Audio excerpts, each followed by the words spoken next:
چین جہاں معاشی لحاظ سے دنیا کے ترقی یافتہ ممالک کی فہرست میں شامل ہو گیا، وہیں سائنس اور ٹیکنالوجی کے میدان میں عالمی طاقتوں کا بھی مقابلہ کر رہا ہے۔ چین چاند پر جھنڈا لہرانے والا دنیا کا دوسرا ملک بن گیا۔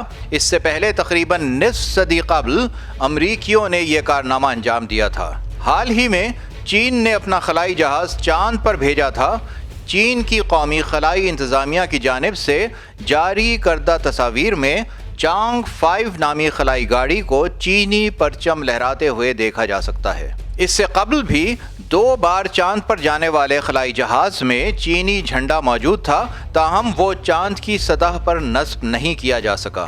یاد رہے، چاند پر پہلا قدم رکھنے والے خلانورد نیل آرمسٹرانگ نے 1969 میں اپولو 11 کے ذریعے چاند کی جانب سفر کیا اور وہاں امریکی جھنڈا لگایا۔ 1972 تک متعدد امریکی خلائی مشنز نے چاند کی سطح پر مزید جھنڈے نصب کیے۔